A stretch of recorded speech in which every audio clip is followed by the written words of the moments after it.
니파의 전서 9장부터 나가죠. 니파의 전서 9장 한번 보십시오. 니파의 전서 9장부터 나옵니다.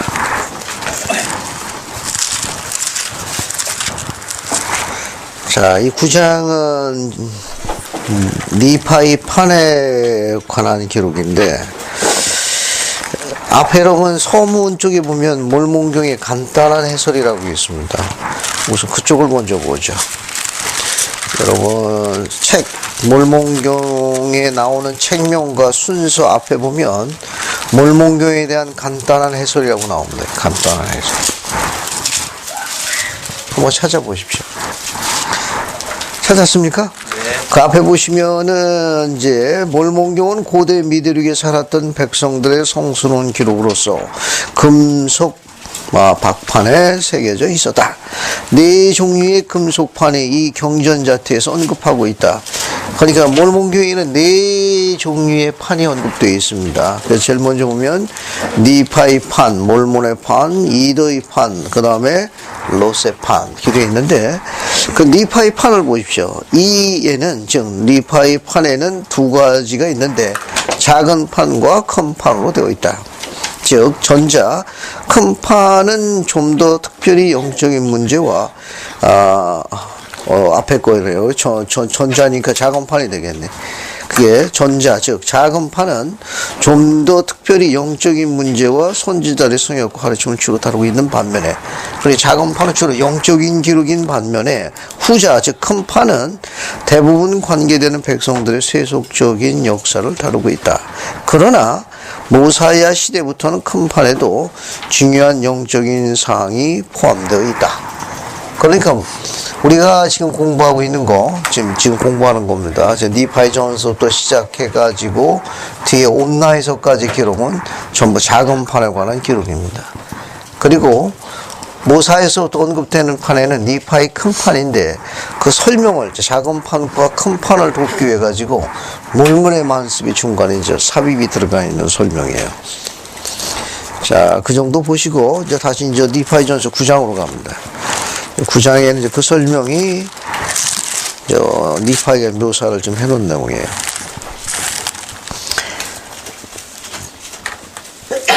자, 거기 보시게 되면은 3절 4절 한번 보세요. 거기 보면 나는 내 백성의 성에 관해 새겨진 기사가 있어야 한다는 특별한 목적으로 이 판을 만들라는 명령을 주기로 받았다. 그러니까 특별한 목적이 있어서 만들라고 요구받은 판은 큰 판입니까? 작은 판입니까?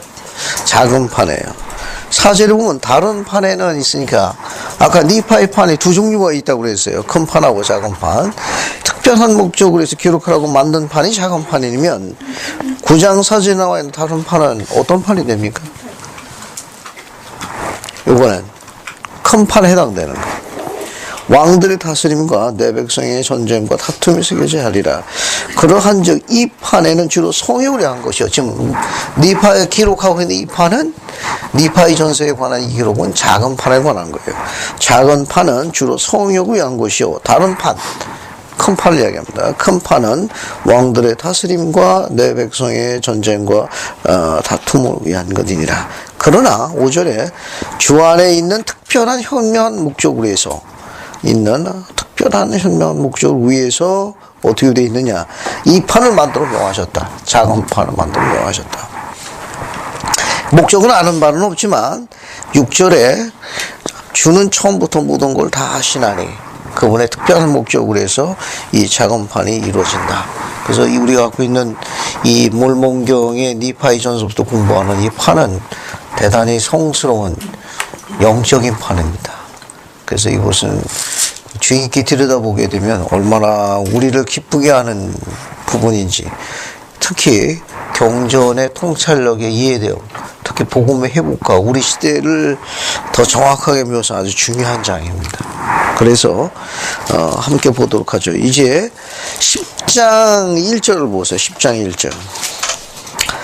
니파의 전서 10장 1절 봅시다. 그리고 이제 나 니파에는 계속하여 이 판에 나의 행한 바와 나의 다스림과 성에 관한 기사 소설이 나가는데, 지금부터 이제 10장부터는 니파의 자신에 관한 기록이에요. 1장부터 8장까지는 부친에 관한 그런 기록을 요약한 것이 니파이전서 1장부터 8장까지는 니파이가 부친의 기록을 요약한 겁니다.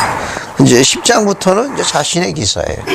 그리고 9장은 그 판의 특성을 묘사한 거고, 1장부터 8장까지는 부친의 기록을 요약한 거고, 그리고 10장부터는 니파이 자신의 기록이 언급된다. 그렇게 보시면 되겠습니다. 그 다음에 쭉 넘어가셔가지고 9절 보세요. 9절. 니파이 전서 10장 9절. 10장 9절 봅시다. 니파이가 계속해서 시온을 보고 있는 장면인데, 거기 보시게 되면 9절 보세요. 9절. 봤습니까? 9절 보면은 요한이 거기 보세요. 여기 아버지가 본 겁니다. 아버지가 뭐라고 가르치셨는가 하면은, 여기 나와 있는 그가라는 거는 침례 요한을 이야기해요. 왜냐하면 7절에 메시아에 앞서서 주의 길을 예비할 선지자를 가르쳤는데, 그 선지자, 주의 길을 예비할 선지자 바로 누구냐? 침례 요한이. 침례 요한이 등록하는데, 침례 요한이 누구를 침례 주느냐? 9절에 누구를 침례 줍니까? 메시아에게 물로 침례를 줄 것이다. 침례 요한이 메시아를 침례 줍니다.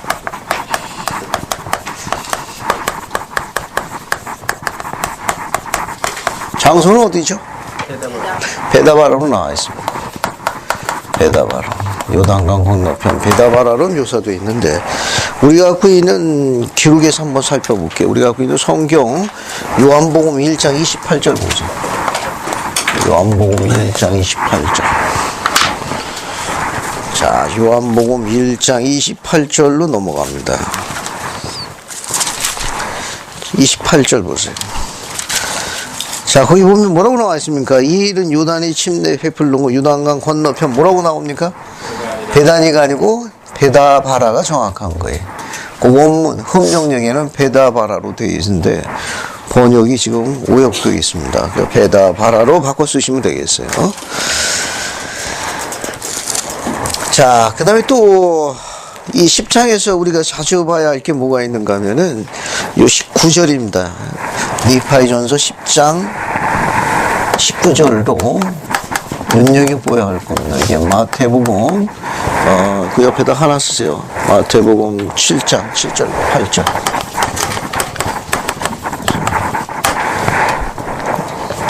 우선 첫 줄만 보세요. 19절 첫 줄만. 거기 보면 이는 부지런히 찾는 자가 찾을 것이요 라고 되어 있죠. 19절 보면 부지런히 찾는 자가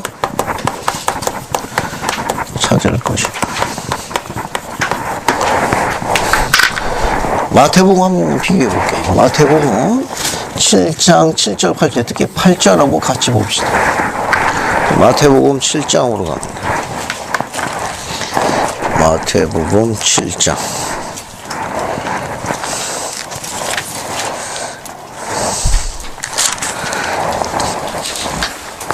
7절, 8절 한번 읽어보죠. 윤진아 자매님 한번 읽어봐요. 7절, 8절. 구하라 그러면 너희에게 주실 것이요 찾으라 그러면 찾을 것이요 문을 두드리라 그러면 너희에게 열릴 것이니 구하는 이마다 얻을 것이요 찾는 이가 찾을 것이요 두드리는 이에게 열릴 것입니다. 감사합니다. 특히 여러분 그 8절을 보게 되면 찾는 이에게 찾을 것이요 그렇게 되어 있죠.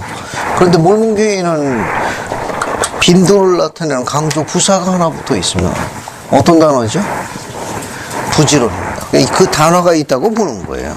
그래서 8절을 마태복음 7장 8절도 구하는 이마다 할 때 그 앞에 어떤 강조 빈도 부사가 있다고 봅니까? 부지런입니다. 부지런히 구하는 이마다 받을 것이요. 또 뒤에도 찾는 이 앞에 그렇죠. 부지런히 찾는 이는 찾아낼 것이요. 또 두드리는 것도 부지런히 두드린 이에게 열릴 것이니라. 이것이 훨씬 더 정확한 경전의 이해가 높다는 거죠. 부지런히 있다고 보는 겁니다. 들어가기 전에 선지자 조셉이 가르친 거 한번 해봅시다. 여기 보면 우리가 갖고 있는 내용은 구하는 이마다 받을 것이요, 찾는 이가 찾을 것이요, 두드니 열린다. 이 두드린다는 거 우리가 두드리는 거 아닙니까? 그죠? 두드리면 이게 매듭을 이렇게 해가지고 우리가 두드리는 거 아니에요? 그죠? 조셉은 이렇게 문을 두드릴 때, 하늘의 문을 두드릴 때 어떻게 두드려야 하늘의 문이 열리느냐? 어떻게 두드려야 된다고 그랬습니까? 한번 손매듭 한번 해보세요. 손매듭. 여러분들 여기 테이블에다 한번 하잖아요. 그죠?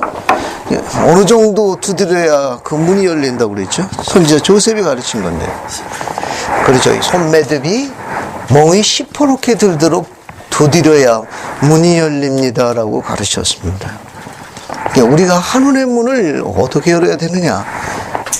찾는 이가 찾을 것이요, 두드리는 이가 열리는데, 부지런이라는 건 우리의 손매듭이 멍이 들도록, 시퍼렇게 멍이 들도록 그렇게 찾고 두드려야 그문 열린다. 도움이 되셨습니까? 오늘 집에 가셔가지고 잠 못 자게 다 두들기시지 말고, 우리가 소총하는 그런 부분들이 얼만큼 집중해가지고 그분께 매달려야 되는지를 언급하고 있는 아주 중요한 부분입니다.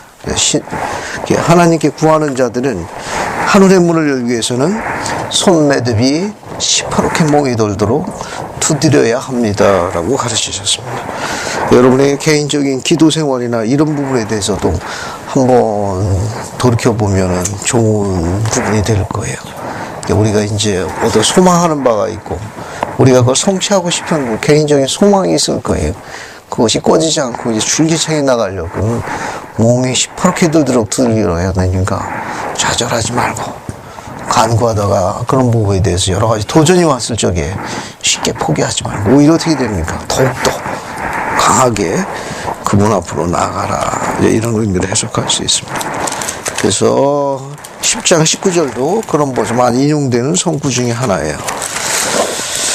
자, 그 다음에 이제 어디로 넘어가시는가 하면 11장으로 넘어갑니다. 11장은 생명나무의 꿈을 설명할 때 거의 대부분 다 설명한 거예요. 하나만 더 보고 넘어가죠. 특히 16, 17절 한번 봅시다. 니파이전서 11장. 니파이전서 11장 어딜 보시는가 하면 16, 17절을 볼게요. 설명한 건데 한 번 더 반복해서 보고 넘어가죠. 자, 거기 보면 그 하나님의 사랑에 대해서 이제 언급하고 있는 편입니다. 그래서 설명을 먼저 하죠. 천사가 생명나무를 설명해 줍니다. 그래서 그것이 의미하는 게 하나님의 사랑이다, 이렇게 이야기해요.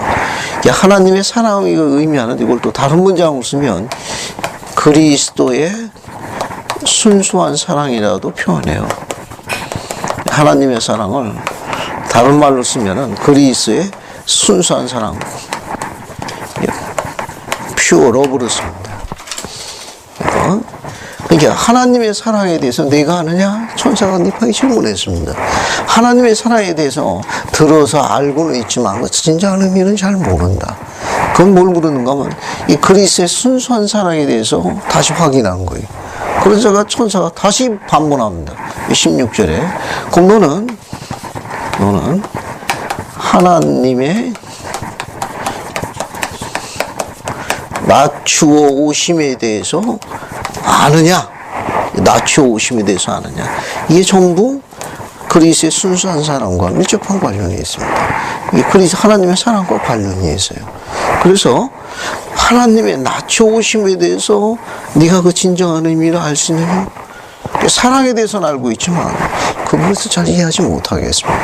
그래서 이야기를 합니다. 그 이야기하는 단어가 17절에 하나님의 낮추어 오심을 내가 아느냐? 그랬더니 니파이가 이야기했습니다. 하나님께서는 그의 자녀를 사랑하심을 알고 있지만 모든 것의 의미는 잘 모른다. 그러자 18절에 천사가 가르칩니다. 뭐라고 하십니까? 내가 보는 처녀는 육의 방식에 의하면 하나님의 아들의 어머니시냐 하더라. 그죠? 하나님의 낮추어 오심에 대해서 이야기하면서 천사가 확인합니다. 내가 지금 보고 있는 그 처녀가, 바로 보고 있는 그 처녀가 육신을 입는 과정에 있어서 하나님의 아들의 어머니시라고 직접 표현했습니다. 즉 여기서 이야기하고 있는 이 하나님은 구약의 하나님, 아브라함과 이삭과 야곱의 하나님입니다. 그 하나님이 어디에 오신다는 거예요? 지상에 오신다는 거예요. 필멸의 몸으로 지극히 높으신 하나님이 구약의 하나님 여호와입니다. 아브라함과 이삭과 야곱의 하나님이 언제 지상에 오신다는 게, 오셨을 때 바로 그분이 예수 그리스도예요. 그 육신을 입을 때는 온전히 누구한테 맡겼느냐? 전지전능하신 그 모든 분의 영화로운 권세와 권능을 잠시 접어두시고 한 여인에게 모든 걸 다 의지하셨어요. 그래서 천사가 분명히 이야기했습니다. 유기의 방식에 의하면 하나님 아들의 바로 어머니시라. 그 모든 걸 그 어머니한테 다 맡기고 지상에 오신 거예요. 왜 그렇게 했느냐? 뒤에 설명을 계속 묘사하고 있습니다. 그 설명을 돕기 위해 가지고 여러분 교재를 갖고 계시면은 해당되는 부분이 니파이전서 11장 16절 요 성구에 대한 주의를 찾아보시면 되고, 지난주 이 인물은 세 번째 장 보시면 있어요. 세 번째 장. 지난주 이 인물은 세 번째 장 보면 있습니다. 한 번 더 반복해서 읽어볼게요. 하나님의 낮춰오심 찾았습니까? Condescension of God라고 되어 있어요. 아주 설명을 잘 해놨습니다. 낮춰오심은 자발적으로 지위나 위험을 낮춰 내려가는 걸 의미하는데, 70년 전 제널드 앤 런드 장로는 이 단어가 구주께서 필멸에서 오신 얼마나 잘 설명을 했다. 이게 70년 전 제널드 앤 런드 장로는 우리 교회 교육기구에서 부름을 받으신 분입니다. 저도 이분한테 여러 번 훈련을 받았는데 경전에 대한 통찰이 아주 뛰어나신 분이에요. 아주 경전에 거의 그냥 상당한 통찰을 갖고 있다. 그분이 이제 앞에서 가르치게 되면 그냥 입에서 그냥, 그렇구나. 이것도 마찬가지. 그래. 그게 그런 뜻이구나. 아주 경전을 그냥 굿을 꿰고 계시는 분입니다. 제가 미국에 가서 세미나 받을 때 그분한테 이제 훈련을 받는데, 세상에 저렇게 경전을 잘하는 분도 있네. 바로 이분이 런드 장로예요. 우리 교육기구에서 이제 그 훈련 책임하시는 분이었는데 나중에 총괄적으로 부른 것 같죠.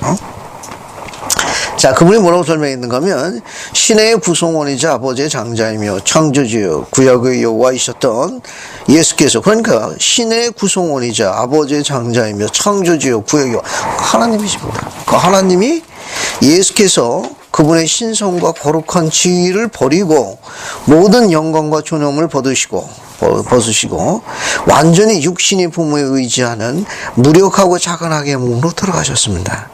예수께서 가장 화려한 지상 궁전에 오셔서 온몸을 보석으로 감싸기보다는 초라한 마구간 옷에 있다는 사실에 적잖이 놀랍니다.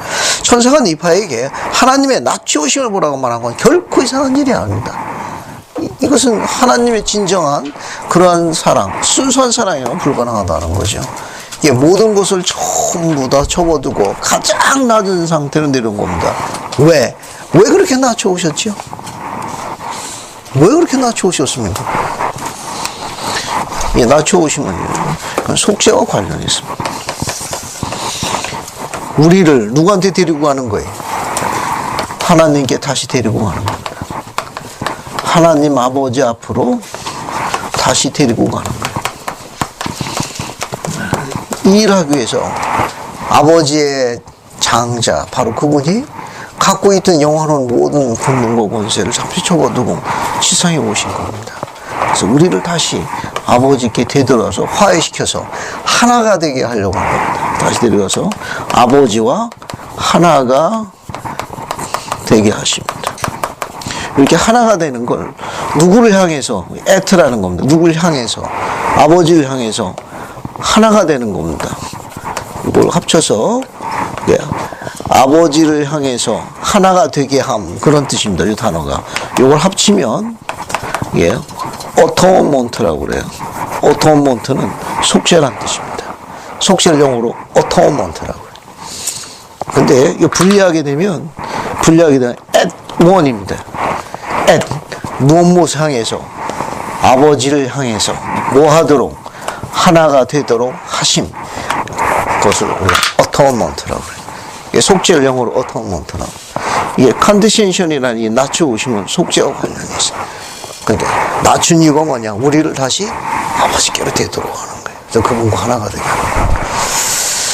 자, 그래서 또 뒤에 보세요. 뒤에 보시게 되면 22절에 21절 보세요. 하나님의 어린 양 참으로 영원하신 아버지 아들을 보라. 너희 부처님이 남의 의미를 이제 알겠느냐? 그 사랑에 대해서 알겠느냐? 그 사랑은 결국 어떻게 되냐? 그 열매는 구원의 은사 중에 가장 큰 영생 얻는 게 아니더냐? 아들이 그렇게 하기 위해서 지상에 오셨느니라. 예, 속죄하러 오셨느니라. 내가 그에게 대답하여 이르기를 그러하오이다. 그것이 바로 하나님의 자녀들의 마음에 두루족 하나님의 사랑이니이다. 그러한즉 그것은 무엇보다도 가장 바랄 만한 것이다. 세상에서 하나님의 자녀들이 가장 바라는 게 바로 그런 구원의 은사, 하나님의 은사, 영생은 은사입니다 라고 이야기했어요. 23절, 그래서 천사가 다시 니파에 확인합니다. 그라도다. 영혼을 가장 기쁘게 하는 게 바로 그런 하나님의 사랑을 얻는 일, 구원의 은사, 영생의 은사, 그런 사랑을 얻는 일을 하시더라. 똑같이 여기 보게 되면 여기 정리를 한번 해볼게요. 여기 또 예수 그리스도께서 어떻든가 가장 낮춰보신 거 아닙니까? 그죠? 낮춰오셔서 바로 우리 사람의 자녀 인간들을 누구한테 데리고 간 거예요? 다시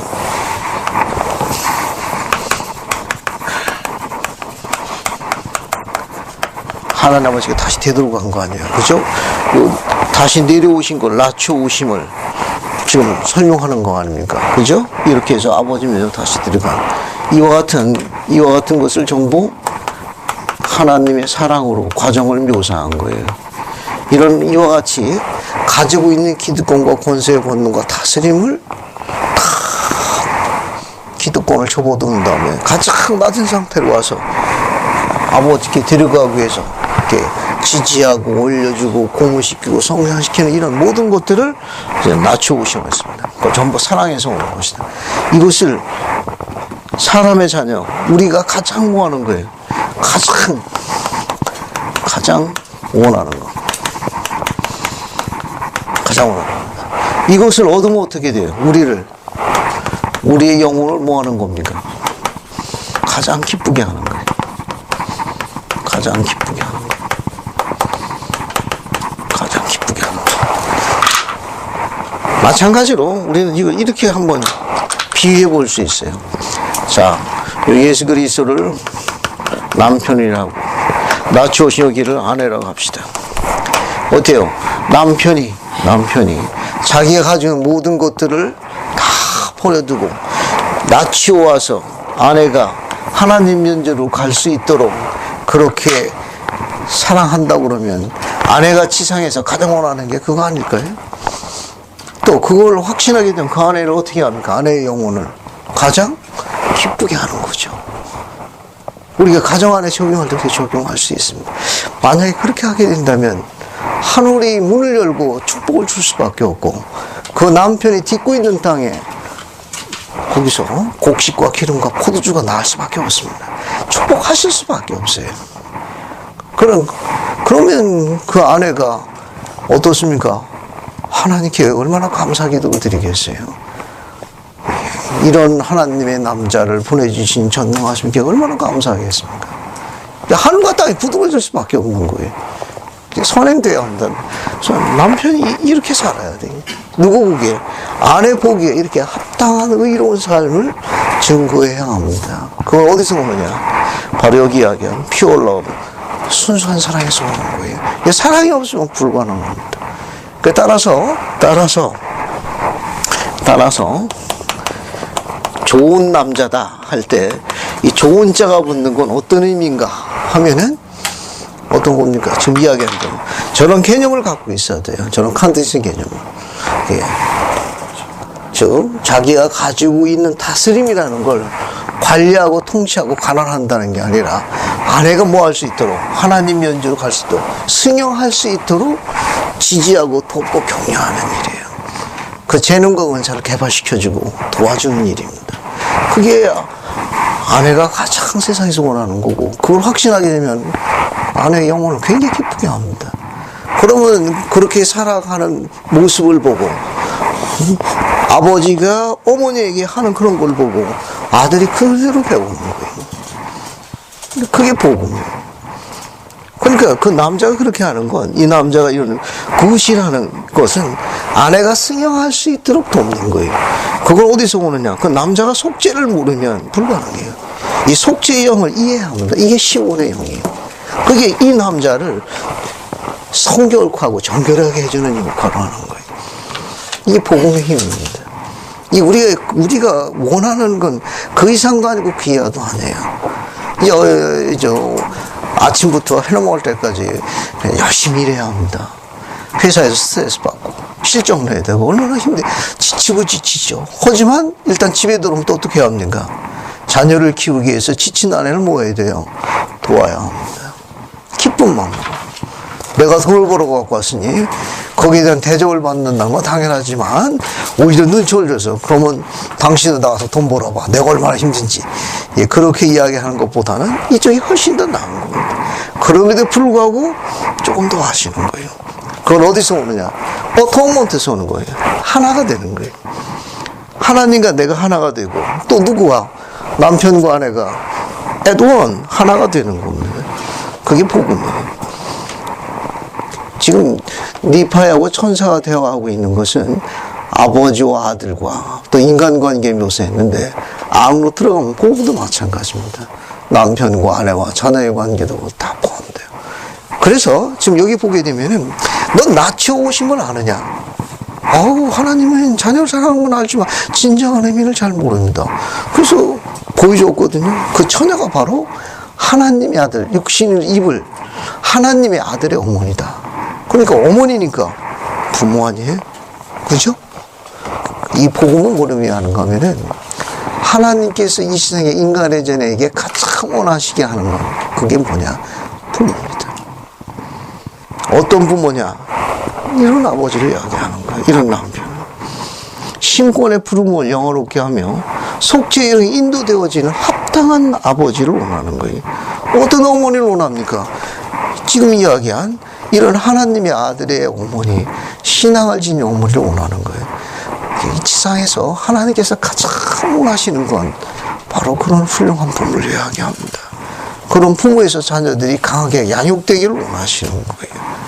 이 지상에서 제일 하나님께서 원하시고 자녀의 영혼을 가장 기쁘게 할 수 있는 건 훌륭한 부모예요.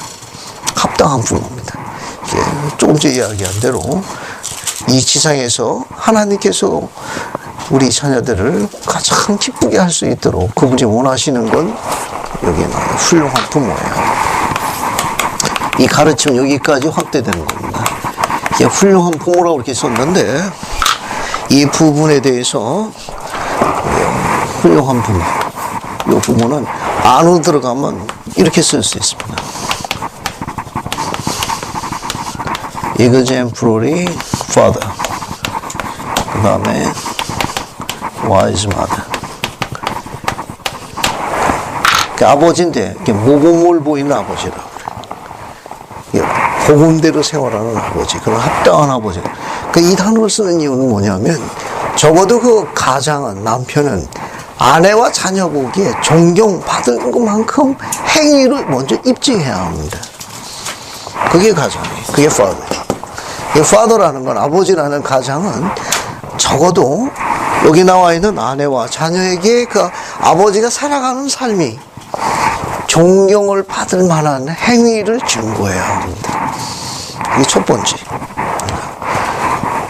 그 다음에 이 wise라는 말은 wise는 현명한 그런 뜻이에요. 현명한 이 뜻은 뭐냐면 신앙을 행사하는, 세상 것하고 하나님 것하고 있을 때 자녀에게 하나님의 것을 하도록 그렇게 당당하게 그걸 요구할 수 있는 그런 어머니를 이야기하는 거예요. 그런 어머니를 둔 자녀는 굉장히 복이 많은 자녀예요.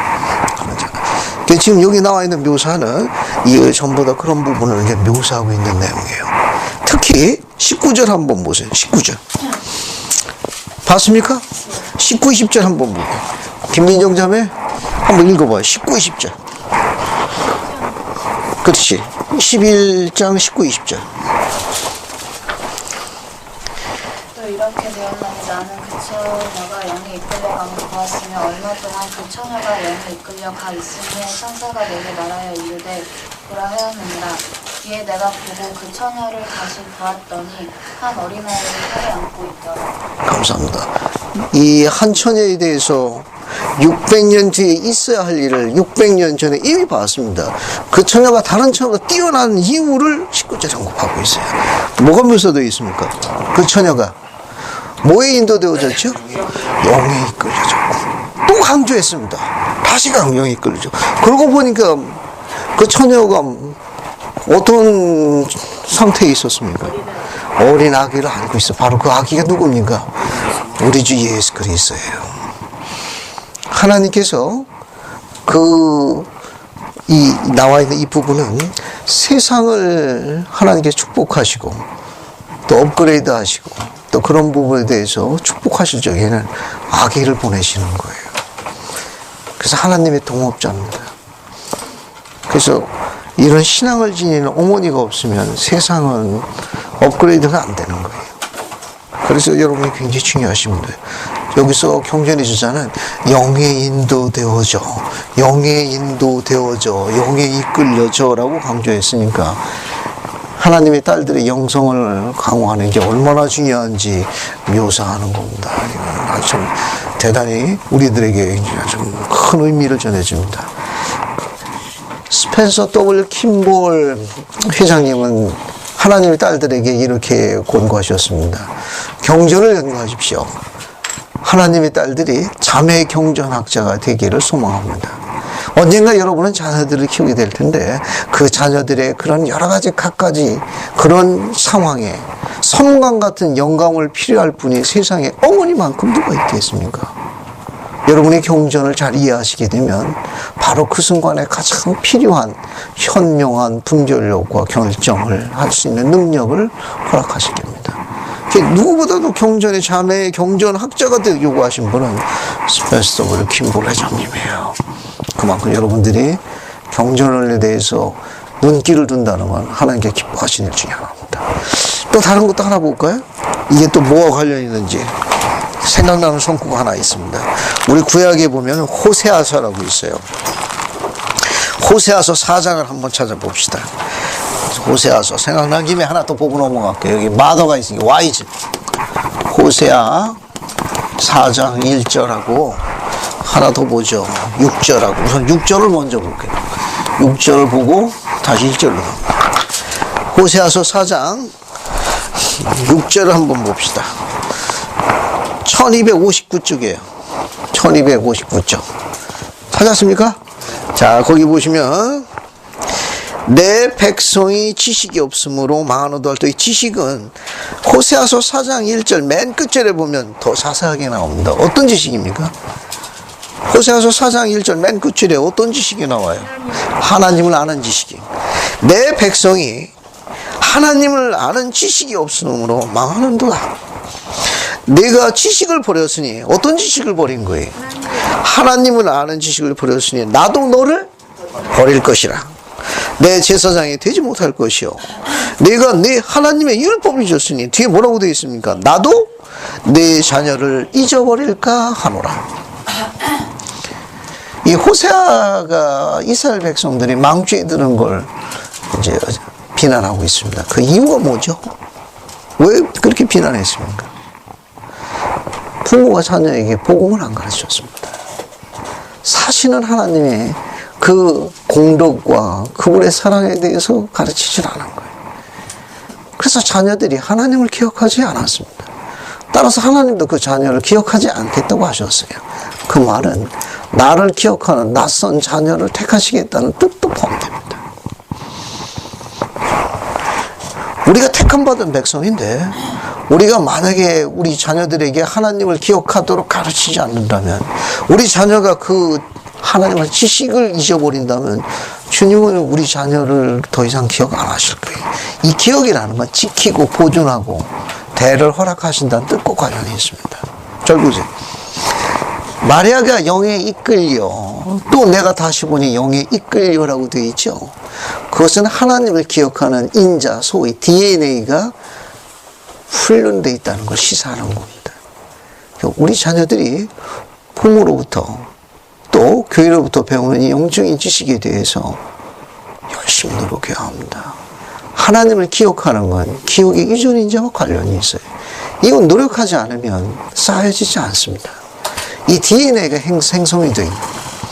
그러면 그 딸이 가지고 있는 그 기억의 DNA가 결국 여러분의 허락되는 자녀들이 갖고 태어날 거예요.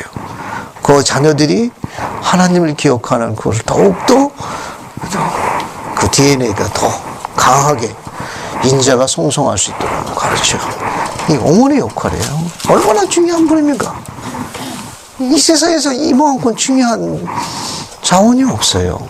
신앙을 가진 어미를 둔 자녀만큼 복 있는 자녀가 없다고 고든비 힝크 회장님은 누누이 이야기했습니다. 이게 아무리 강해도 뭐예요? 경전에게 증거하고 있거든요. 니파이가 봤습니다. 그 처녀가 영에 이끌려갔고 또 내가 보니 그 처녀가 또 얼마 동안 영에 이끌려가는데 또 보니 그 처녀가 내가 다시 보았더니 한 아기를 안고 있더라. 얼마나 중요하네. 왜냐하면 그 아기 예수가 망각의 장막을 건조하기 때문에 그분도 기억할 수 없었습니다. 성장하면서 기억한 거예요. 누가 도와줍니까? 어미가 도와주고 영이 도와준 거예요. 우리 자녀도 마찬가지. 어미가 도와주고 영이 도와줄 거예요. 만약에 이걸 가르치지 않고 기억하지 않는다 그러면 호세아 예언대로 내 백성이 다른 말을 바꾸면 내 자녀가 망조에 들어오구나. 내 자녀가 내 지식을 버리니 나도 그를 버릴 것이라. 나를 기억하는 다른 인자를 찾겠노라. 그런 말과 같은 표현입니다. 아무리 강조해도 지나치지 아니하니까 특히 천사가 니파이가 이런 부분들은 주의 깊게 볼 필요성이 있습니다. 이거요. 자, 그 다음에 나머지 여러분이 쭉 보시고 이제 12장으로 넘어갑니다.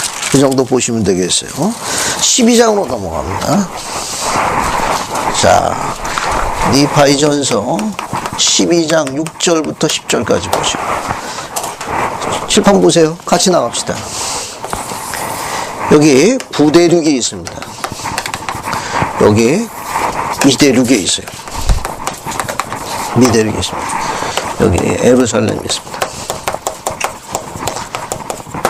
저 예루살렘, 부대륙 예루살렘에서 예수 그리스도께서 성역을 베푸셨어요. 성을 베푸시면서 그분의 12사도를 성임하셨습니다. 이 구대륙을 또 다른 말로 우리가 뭐라고 그러는가 하면 동방구라고 그래요. 미대륙을 반대로 서반구라고도 합니다.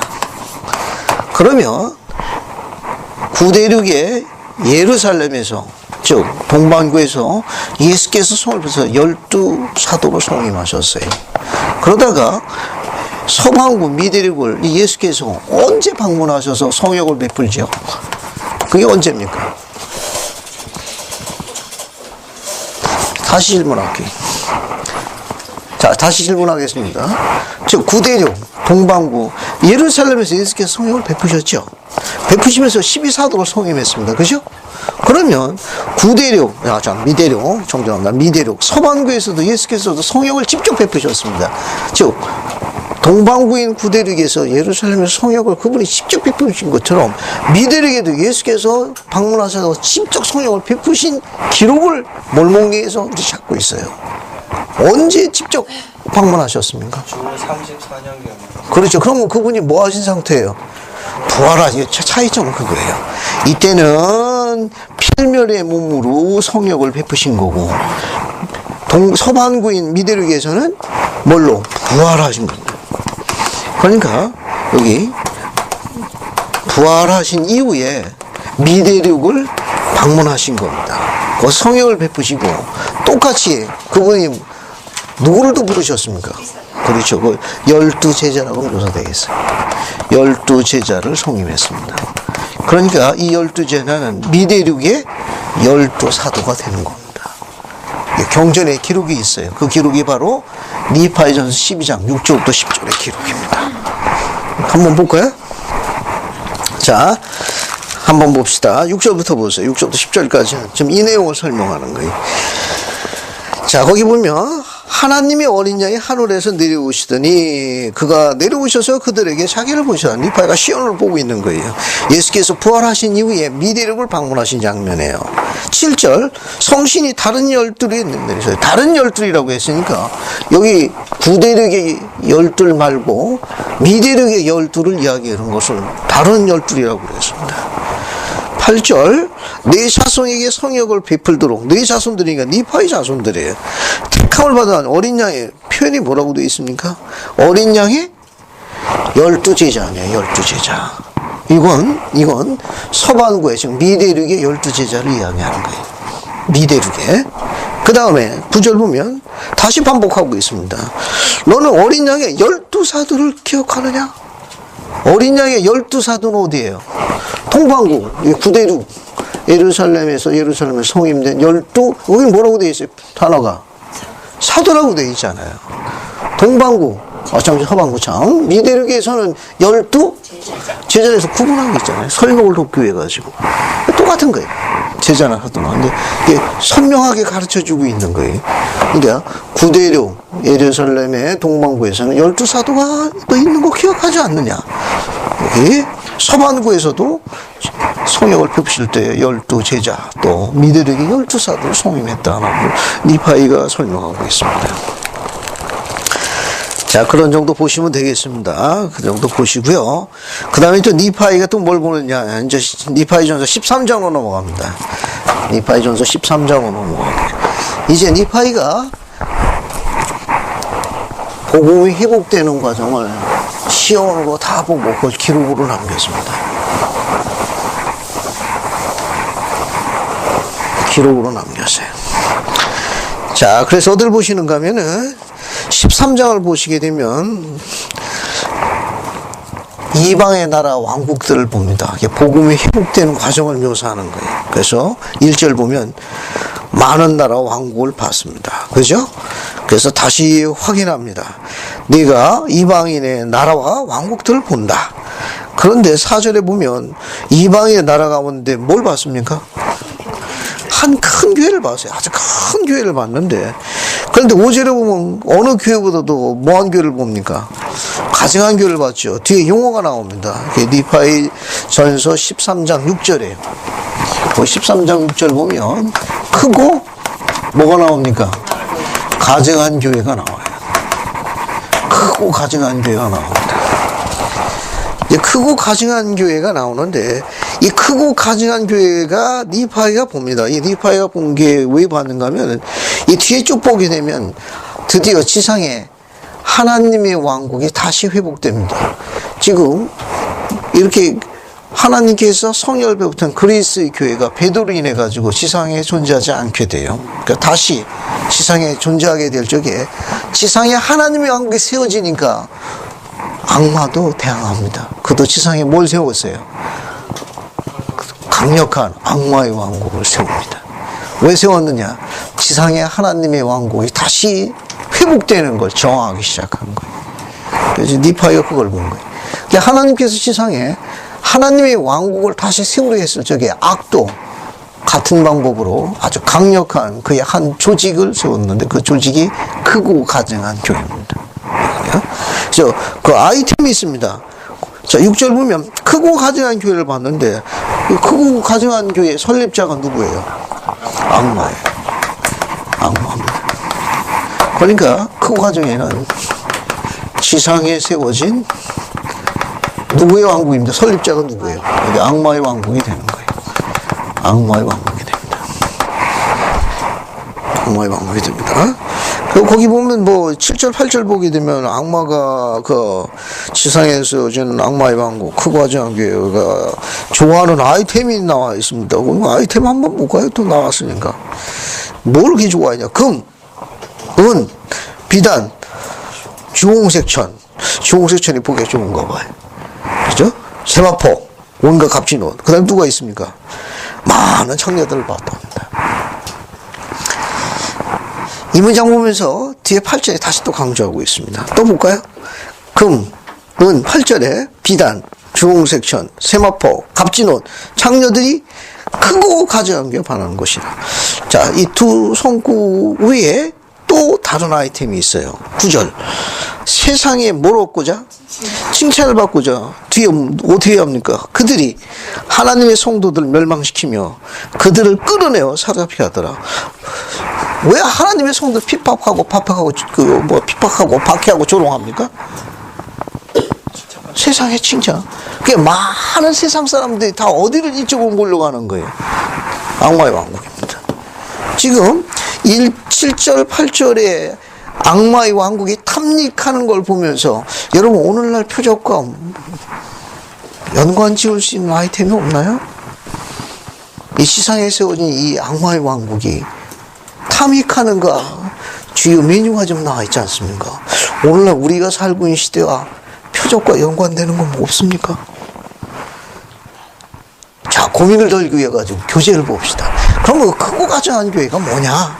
크고 가증한 교회가 우리 교재에 설명이 있어요. 교재를 보셔도 되고 유인물을 보셔도 됩니다. 예, 니파이전서 13장 1절부터 9절을 찾으시면 돼요. 예, 요 성구 내용에 대한 주석을 찾으면 됩니다. 유인물을 보셔도 됩니다. 자, 거기 보면 손자 조셉이 가르친 게 있어요. 하나님의 왕국이 세워지는 바로 그 시기에 악마는 하나님을 대적하여 그의 왕국을 세웁니다.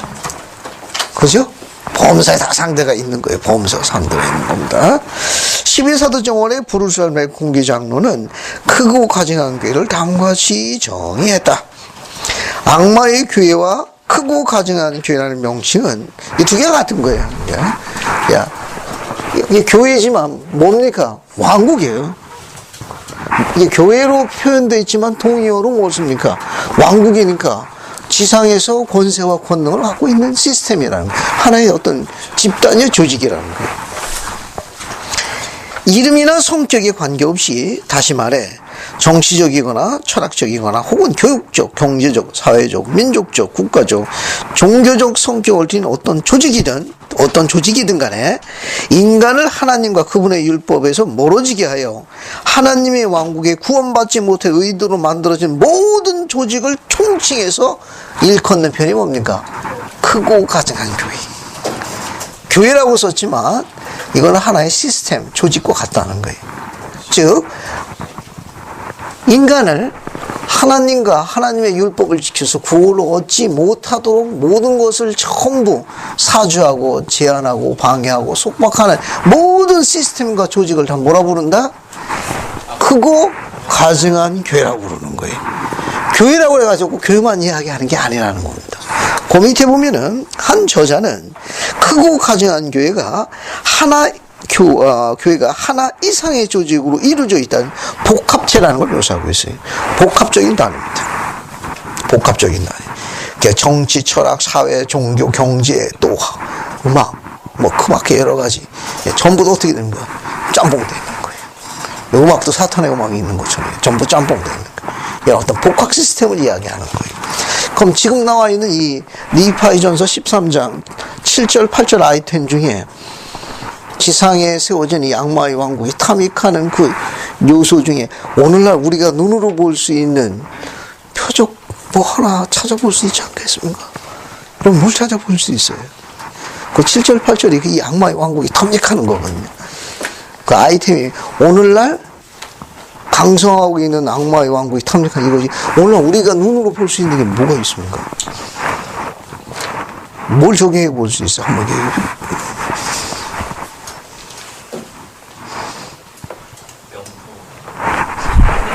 어떤? 명품 옷이나 이런 거. 명품. 마음심이 떨리네. 또, 잘 찾았어. 또. 방송에 나오는 어떤 거요? 방송? 예, 매스컴에서 나오는, 뭡니까? 설명하기 쉽지 않지만, 그런 거, 단어가 옮기기가 좀 불편해서 그럽니다, 지금.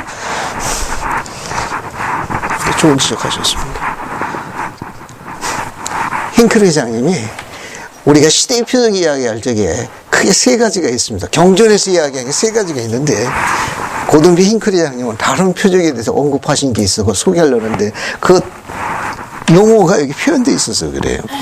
보통 시대의 표적하면 오늘날 우리 이렇게 후기가 조금 좀 말세로 가게 되면 나타나는 표적이 세 가지가 있다고 그러잖아요. 그 중에 대표적인 하나가 전쟁과 전쟁의 소문이에요. 실제로 전쟁이 있고 소문이 끊이지 않는답니다. 선지자가 경전에서 이야기한 시대의 표적이에요. 이게 우리 시대인데 너무 익숙하니까 우리는 무감각하지. 그냥 싸우는가 보다. 미사일 쏘는가 보다. 쏘면 뭐 길 건너편에 좀 떨어져라. 뭐 이렇게 생각. 전쟁이 실제로 있고 전쟁의 소문이 끊이지 않는다는 겁니다. 두 번째는 기상재해로 알려져 있어요. 기상재해입니다. 자연재해를 이야기하죠. 여기에는 뭐가 포함되어 있는가 하면은, 여러분 잘 아는 대로 쓰나미, 그 밖에 산불. 근데 그 중에 대표적인 건 지진인데 큰 지진으로 알려져 있습니다. 우박도 그냥 우박이 아니라 큰 우박인데 농구공만 한답니다.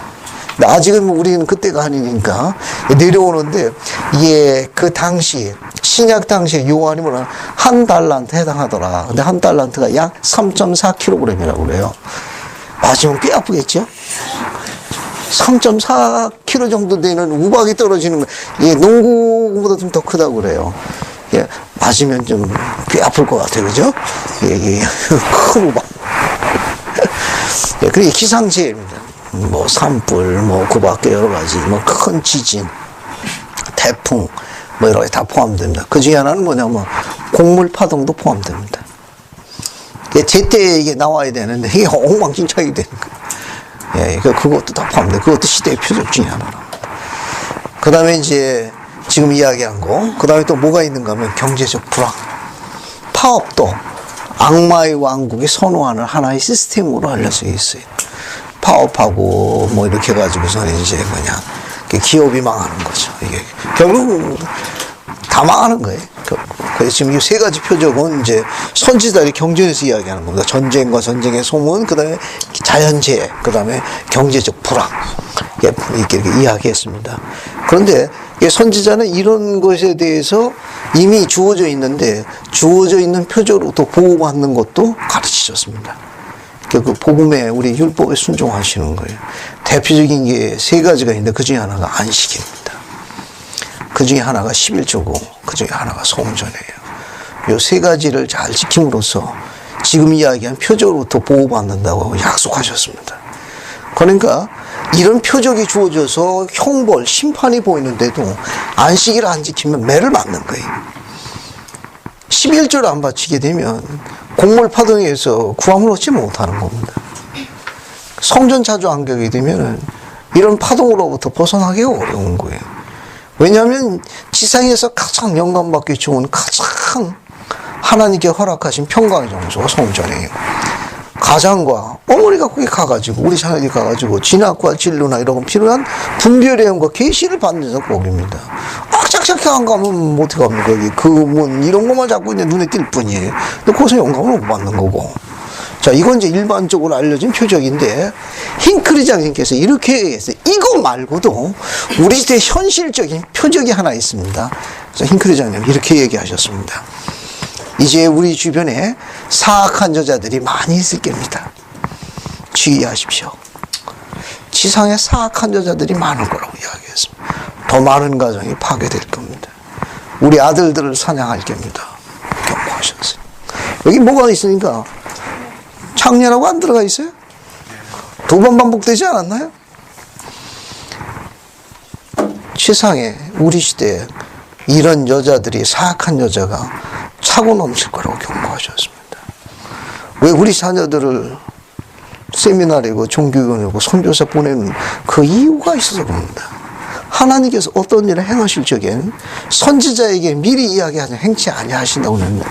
이 지상에 이미 사악한 여자들이 그냥 차고 넘치게 되는 거예요. 우리 아들들을 사냥할 거라고 경고하셨어요. 이 크고 가증한 교회 니파의 공고 중에는 세상에 썩을 수 없이 헛된 거하고 사악한 여자들을 지적했는데 후기의 선지자가 경고했습니다. 우리 딸들이 왜 안식일을 잘 지키고 11조를 내며 성전에 가게 합당하도록 준비해야 되는 건 그만한 이유 재앙으로부터 보호받기 위해서예요. 그리고 여기서 이야기하는 대로 하나님을 기억하는 그 딸에게 복음을 대리해서 가르칠 DNA를 축복해 주시는 뜻도 포함돼서. 그래서 몰몬경 이런 가르침은 굉장한 의미를 지니고 있습니다. 또 뒤에 봅시다. 또 뒤에 또 보시게 되면 이제 회복되는 과정입니다. 이제 회복되는 과정이 이제 뭐가 나오는가 하면은 쭉 보세요. 12절부터 12절. 니바이전서 13장 12절 봅시다. 12절 보면은 그 이방인 가운데 한 사람을 봐요. 한 사람. 이 한 사람이 물을 건너가지고 어디입니까? 약속된 땅. 약속된 땅이죠. 약속된 땅에 나가는 걸 보는데 이 한 사람이 누굽니까? 그렇죠. 크리스토퍼 콜럼버스예요. 그동안 하나님의 영이 인도했다는 건데 회복의 일환입니다. 지금 전부 지금 이야기하는 게 회복의 일환이에요. 회복의 일환이라는 건 뭐냐면 지상에 세워진 이건 복음의 회복을 이야기합니다. 복음의 회복을 이야기해요. 복음의 회복을 이야기하는데 지상에 세워진 하나님의 왕국이 이게 바로 예수 그리스도 후기 성도교회입니다. 후기 성도교회. 지상에 하나님의 참된 교회, 하나님의 여기 나와 있는 지상에 하나님의 왕국. 요 교회로 바꿨을 적에는 이거는 경전에서는 하나님의 어린 양의 교회라고도 표현해요. 같은 표현이에요. 교회가 딱 두 개만 있는 거예요. 하나님의 어린 양의 교회가 있고 여기처럼 악마의 교회가 있는 거예요. 딱 두 개. 지금 하나님의 어린 양의 교회가 지상에 다시 존재하기 위해 가지고 이제 주님께서 회복의 일환으로 준비하시는 그 코스 여정을 좀 묘사하는 거예요. 콜럼버스가 약속된 땅에 나아가거든요. 그렇죠? 약속된 나라. 누구냐? 콜럼버스가 미대륙을 발견합니다. 그러므로 해서 어떻게 돼요? 유럽 대륙에 그냥 암흑색에 있던 배도에 빠져 있던 사람들 가운데 하나님을 강구하는 순수한 청결한 자들, 청교도들이 어떻게 됩니까? 메이플라워 타고 어디로 가요? 이 약속된 땅으로 건너가잖아요. 그들이 갈 때 뭘 가지고 갑니까? 이 청교도들이 바이블을 가지고 가잖아요. 바이블이 거기서 퍼지지 않습니까? 그죠? 근데 맨 처음에 있던 바이블은 온전했는데 배도에 접어든 사악한 크고 가정에서 어떻게 했습니까? 예수 그리스도의 이해하기 쉽고 간결하고 명백한 복음의 원리들을 빼버린 겁니다. 삭제하고 막 섞어버렸어요. 그래서 그것을 보완하기 위해 가지고 이미 오래전부터 주님의 특별한 목적에서 만들어진 책이 뭐예요? 오늘 공부하는 몰몬경이에요. 그러니까 몰몬경은 사악한 악에 제일 저주하는 책이 몰몬경입니다. 몰몬경은 젊은이가 읽으면은 엄청 좋아져. 잘하고 있고. 알겠습니까? 몰몬경을 읽어야 돼요. 특별한 경전입니다. 이제 그 내용이에요. 그래서 13절 보세요.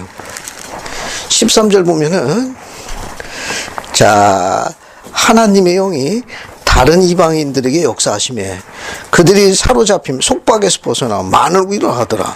다른 이방인들이 뭐냐? 유럽 대륙에 있는 청교도를 이야기해요. 유럽 대륙에 있는 청교도들이 또 어떻게 돼요? 그죠?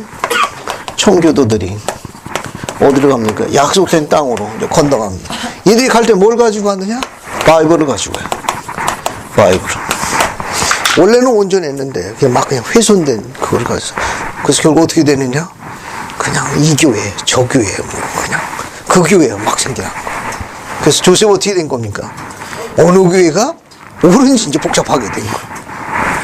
이제 그 과정을 묘사하는 겁니다. 그 다음에 이제 14절 보세요.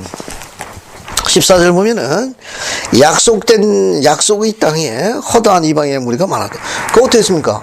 미대륙이가 이 청교도들이 어떻게 돼? 이방인들이 굉장히 퍼지는 거예요. 이제 번성합니다. 퍼져요. 하나님의 진노가 내 형제들의 자손 위에 있다.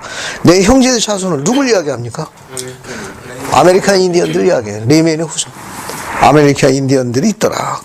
아메리칸 인디언들이 이방인들에서 그 미대륙을 점령한 그 벗어난 그 이방인들에게서 흩어지며 괴로움을 당하더라. 역사적으로 증거가 된 겁니다. 그 다음에 이제 쭉 넘어가셔가지고 어디를 보시는가 하면은 17절 보세요. 17절 보면 내가 보니 그들의 어미, 이방인들의 어미, 이방인이 그들을, 즉 미대륙에 있는 이방인들을 대적하여 싸우러 무리와 그 땅에 함께 모이다. 그들 어미 이방인이라는 건 어디를 이야기합니까? 영국을 이야기합니다. 미대륙에 있는 이방인하고 싸움 붙었는데 그 전쟁은 무슨 전쟁이 나죠? 그 독립전쟁이라는 독립전쟁을 이야기하고 17절은 독립전쟁 이야기합니다. 19절 난 이파이가 보는데 사로잡힘에서 벗어나 나아간 이방인들, 즉 미대륙에 있던 이방인들이 하나님의 권능으로 다른 모든 나라의 손에서, 즉 독립전쟁은 영국, 프랑스, 유럽 제국들의 연합군입니다. 그런데 하나님의 영은 어느 쪽에서 있었습니까? 이 청교도들 쪽, 순수한 이방인들 쪽에 있어서 이제 독립전쟁에 승리하게 되죠. 이게 다 뭡니까? 하나님의 어린 양의 교회가 회복하기 위한 전초 작업입니다. 그 나라는 약속된 땅이에요. 자유의 땅이에요. 그리스를 섬기면 번성할 거라는 약속이 있는 땅이기 때문에 The Promised Land에서 약속된 땅이라고 쓴 거예요. 영문이 재미있어요. 약속이 되어 있는 땅이라고 The Promised Land. 어떤 거? 그리스를 섬기면 번성한다는 약속이 있고 그리스를 섬기지 않으면 멸망한다는 약속된 땅입니다. 약속. 그 독특한 땅이 바로 미국이라는 나라입니다.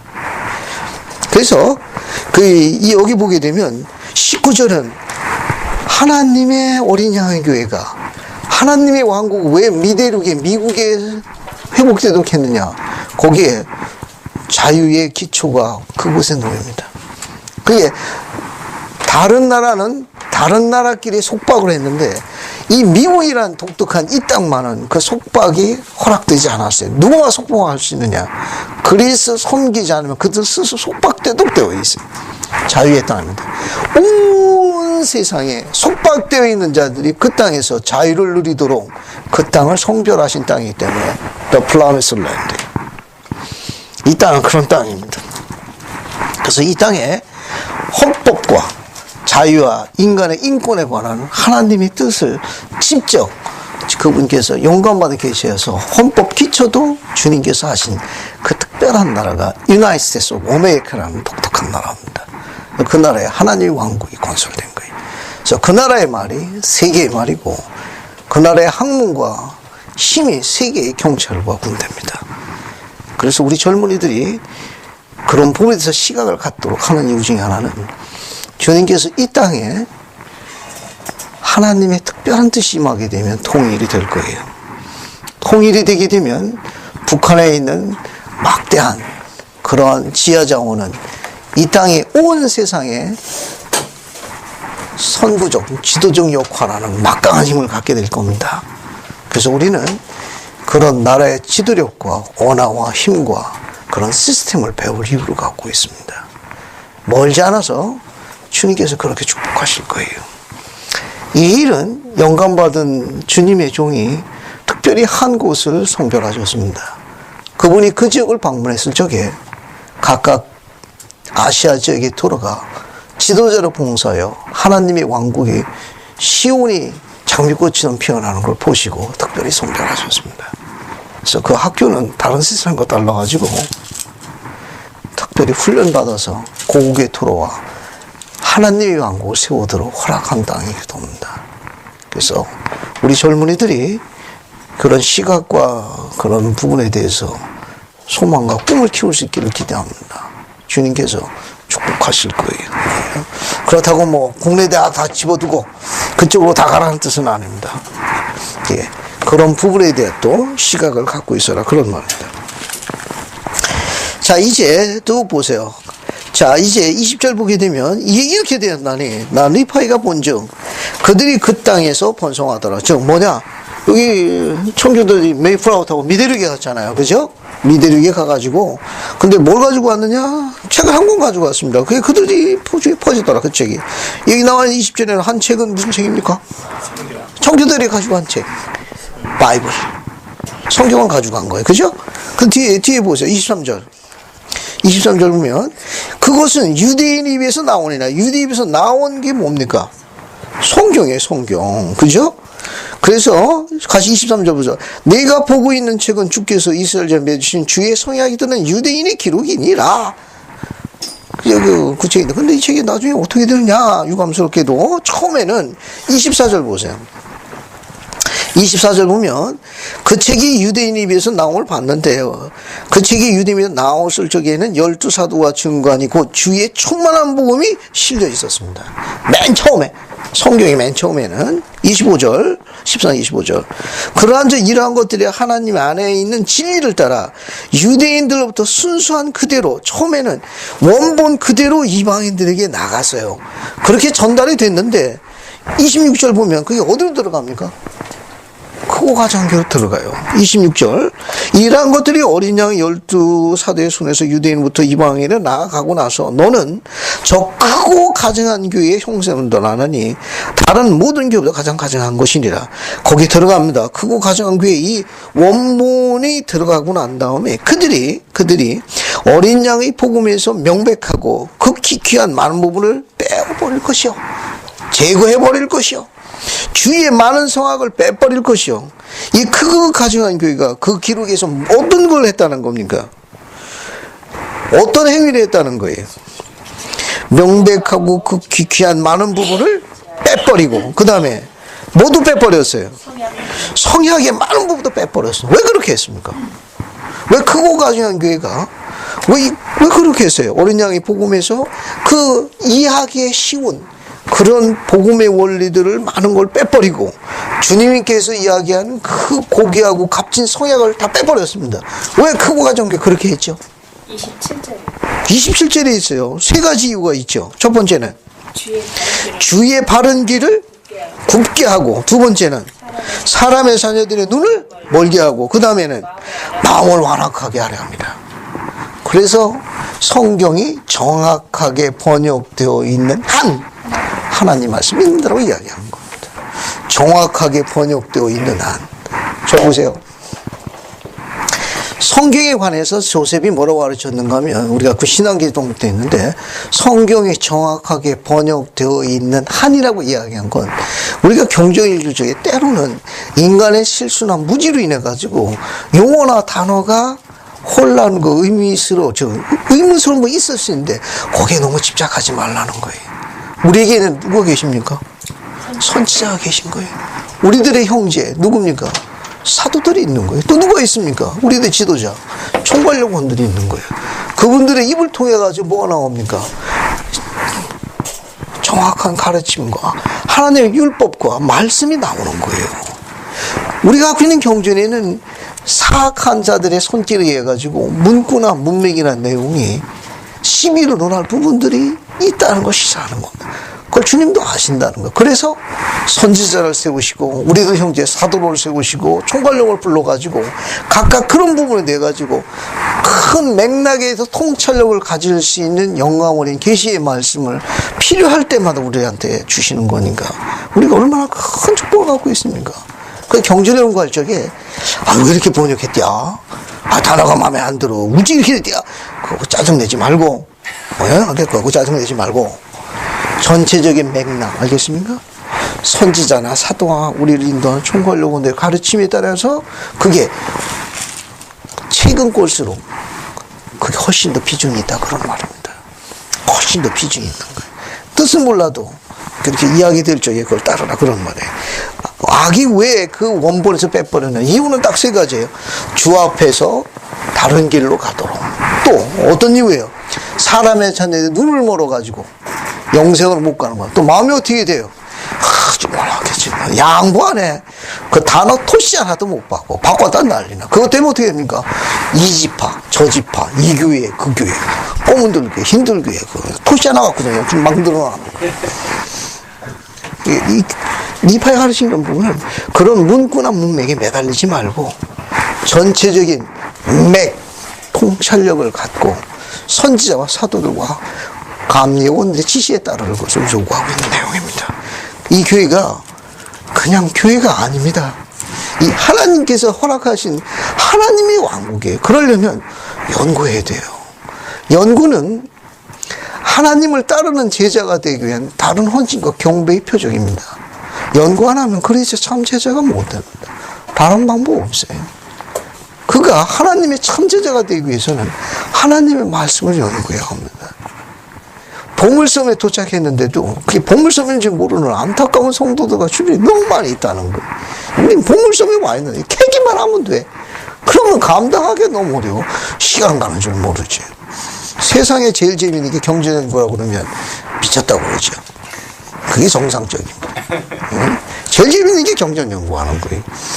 그렇다고 해서 생계를 버려라 그런 뜻은 아닙니다. 그 즐거움을 이야기하는 거예요. 자, 이제 29절 맨 끝에 보세요. 29절 맨 끝에. 그 결과적으로 어떻게 해야 되는가 하면 이런 일로 인해가지고 하나, 둘, 셋, 네 번째 줄 보세요. 자, 여기 보시면 어린 양의 복음에서 이런 것들이 빼내어짐으로 인해가지고 결과적으로 어떻게 되느냐. 두 번째. 두 가지 이유를 설명해서 실로 힘이 많은 자들 실족하여 넘어질 것이다. 참으로 그 결과 사탄이 그들을 큰 권능으로 휘두르게 되는 걸 본다.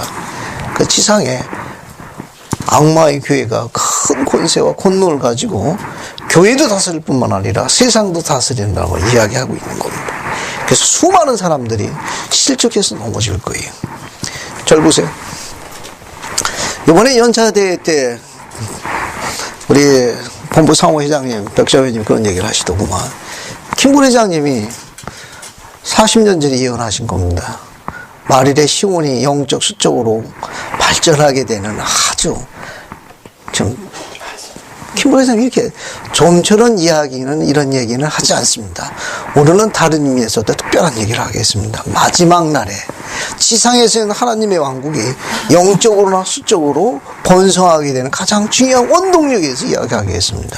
그 원동력은 잘 준비된, 세상에서 잘 준비된 여인들, 저 세상에서도 성공했지만 영적으로는 충만함을 잊지 못하는 그런 뛰어난 여성들이 밀물처럼 들어오게 될 적에 하나님의 왕국이 영적으로 수적으로 크게 성장하게 될 겁니다. 그 이유는 후기 성도의 하나님의 딸로 불리우는 그 딸들이 가지고 있는 분명하고 명백한 태도, 그 의로운 태도와 그들의 자태에서 나타나는 복음이 주는 행복한 모습들이 그 여인들을 하나님의 왕을 이끄는 감동의 물결로 이끌게 될 겁니다. 그러니까 이 땅이 시온이 장미꽃처럼 피어나기 위해서는 여기 있는 딸들이 행복해야 합니다. 여기 딸들이 행복해야만 시온이 장미꽃처럼 피어나는 거예요.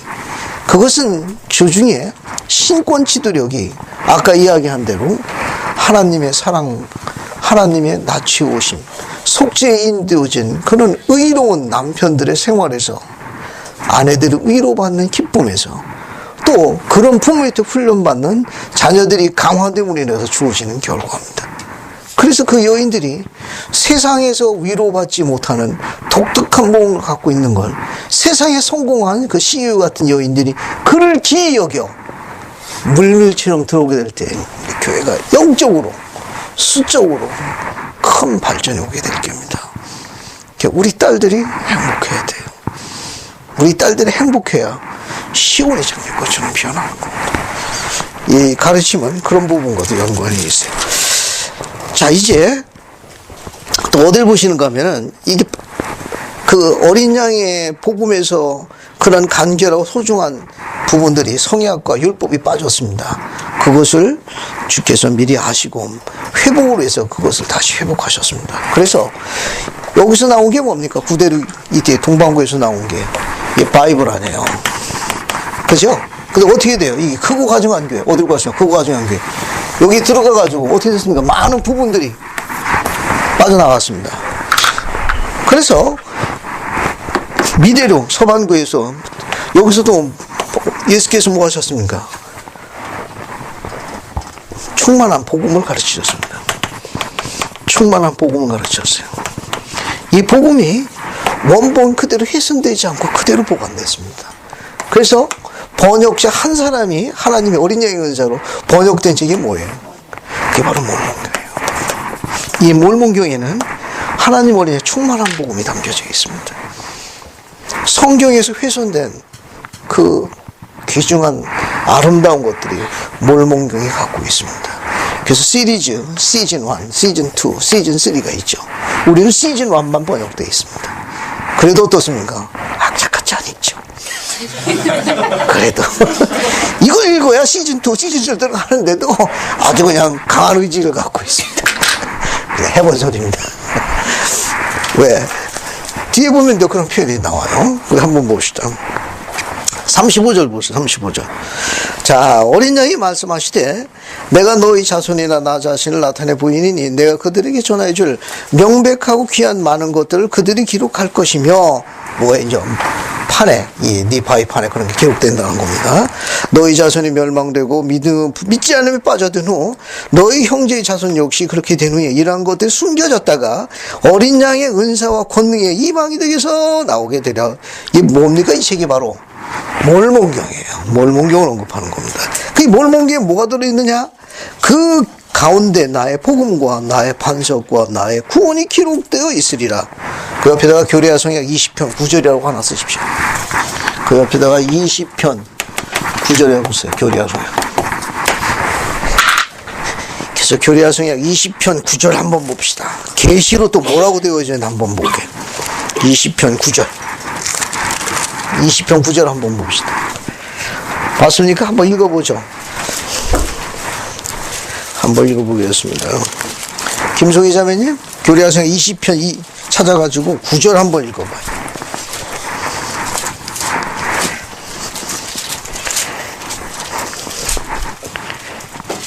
이 성경에는 한 타락한 백성의 기록과 이방인에게 그리고 또한 유대인에게도 나아갈 예수 그리스도의 복음을 충만하게 실려 있느니라. 감사합니다. 거기 나와 있죠. 예수 그리스도에 뭐가 들어있다?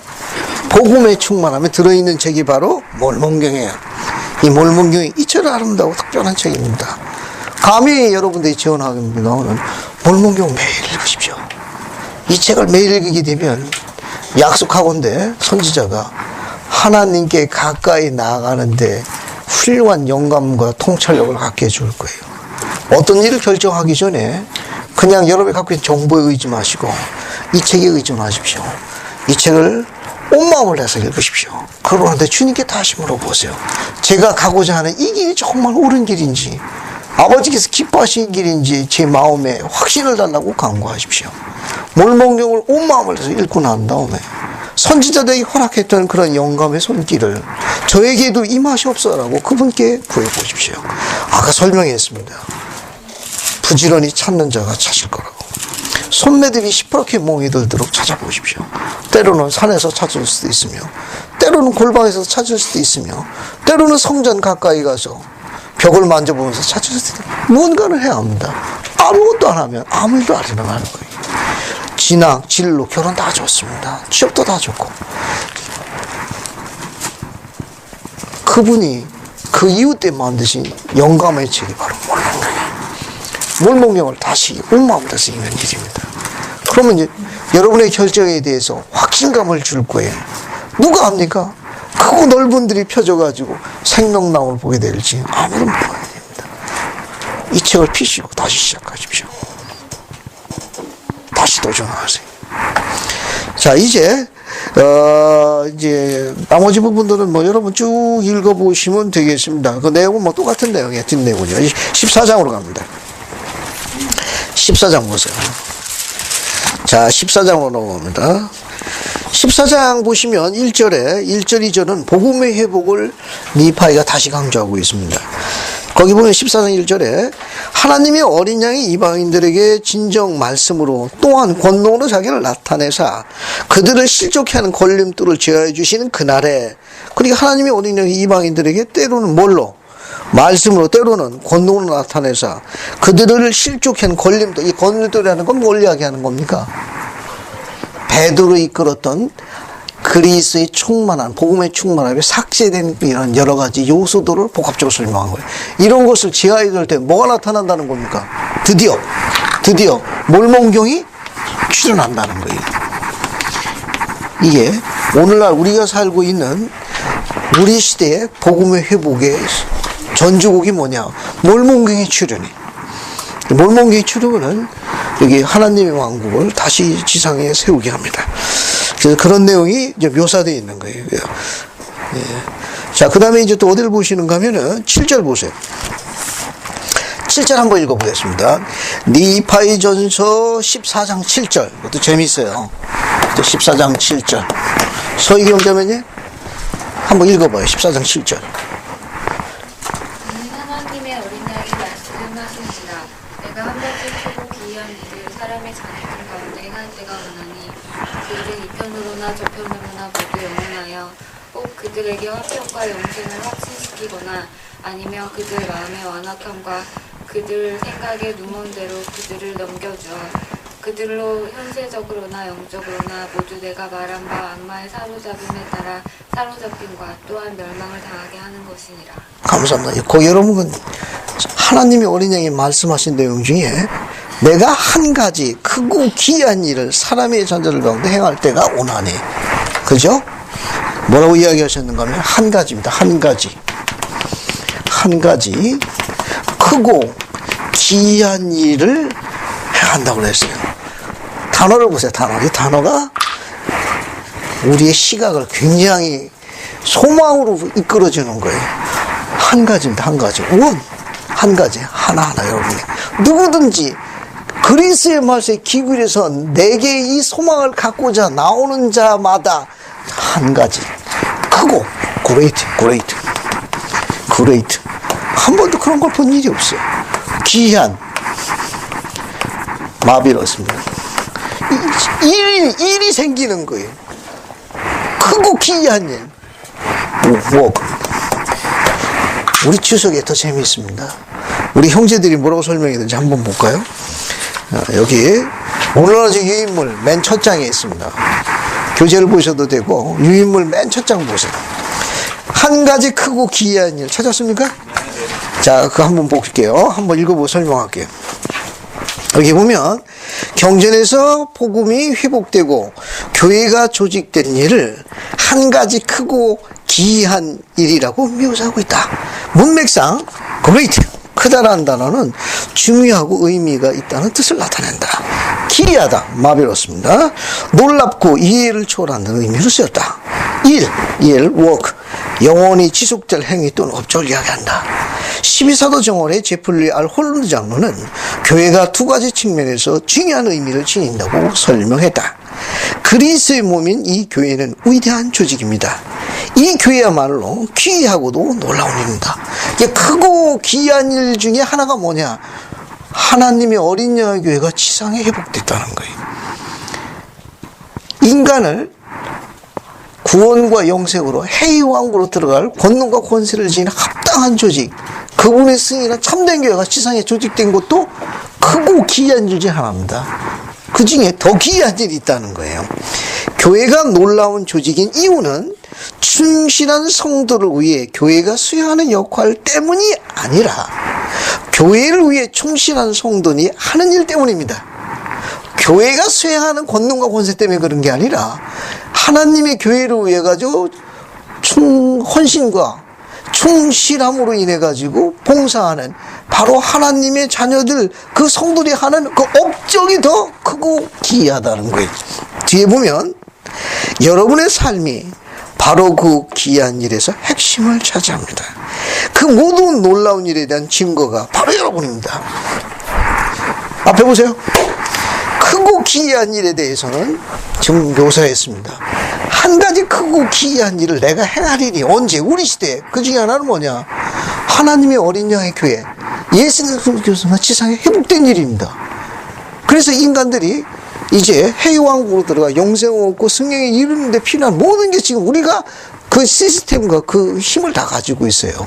그런데 더 중요한 크고 기이한 일이 뭐냐? 그 복음의 귀에서 살아가는 우리가 바로 그 증거입니다. 세상은 이해하기 없는 거예요. 세상은 우리를 이해해요.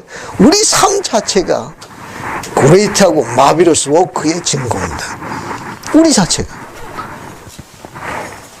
우리가 복음을 받아들여 가지고 복음의 원리와 의식에 따라 용감하게 살아가는 용맹정진하는 우리의 그 삶 그 자체가 크고 기이한 일에 증거하는 거예요.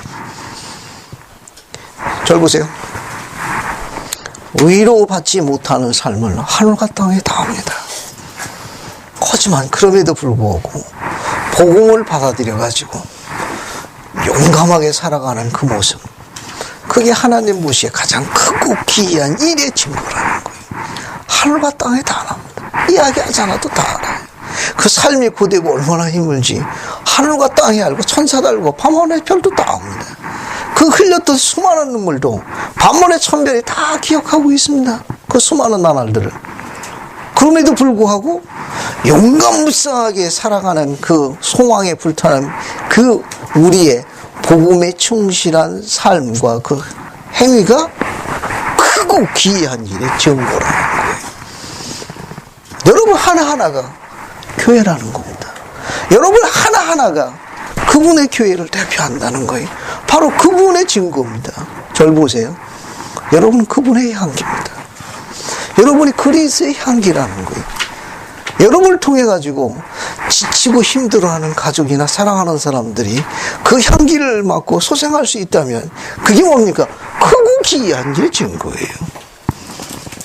지친 아버지에게 그리스의 향기를 전해주는 딸이 되는 건 어떻습니까?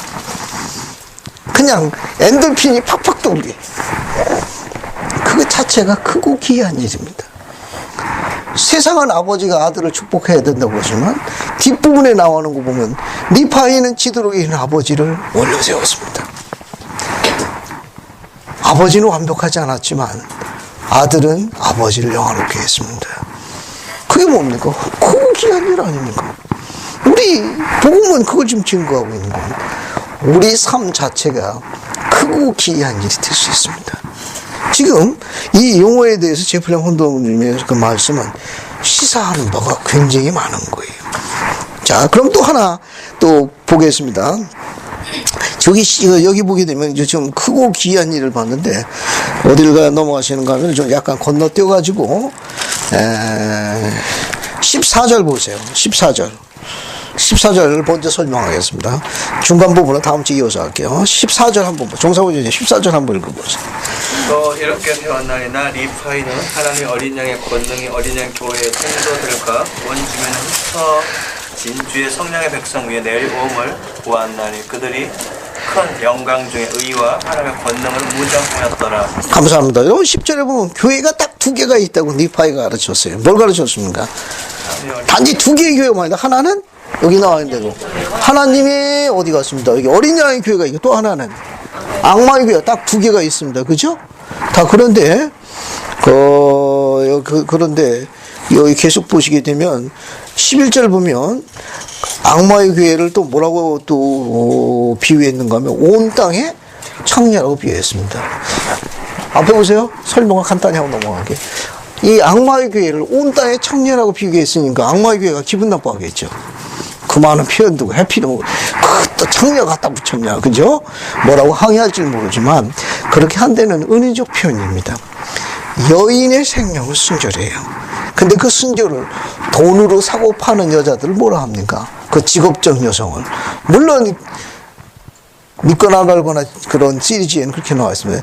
인류의 가장 오래된 직업이라고 또 소개되어 있습니다. 태초부터 있은 직업이라고. 뭐 유구한 역사와 전통을 자랑한다네. 그건 그쪽에서 하는 말이고. 청결하지 않습니까? 교회는 복음의 순결과 같습니다. 그 순결을 여인이 돈 주고 사고 파는 것처럼 교회가 복음을 돈 주고 거래하는 것은 주님이 똑같이 비난하셨습니다. 여기는 복음을 돈 주고 사고 파는 거예요. 거래합니다. 그래서 온 땅의 청년이라고 비난하신 거예요. 그 수가 얼마나 됐습니까? 11절에. 12절하고 같이 보시게 되면 수가 굉장히 많았습니다. 이 창녀들의 사악함 때문에 하나님의 어린 양의 교회 수가 어떻습니까? 적었습니다. 다스림이 적고 속박과 핍박과 조롱으로 수가 적었어요. 그런데 14절에는 뭐라고 이야기했습니까? 이 부분에 대해서 여기 보세요. 하나님의 어린 양에 속한 성도들이 어떤 상태에 있는 걸 리파이가 봤습니까? 오늘 여기까지 설명할게요. 자, 리파이가 우리 시대에 오늘 여기 있는 우리들을 본 거예요. 우리들이 어떻게 하고 있는 걸 봤습니까? 큰 영광 중에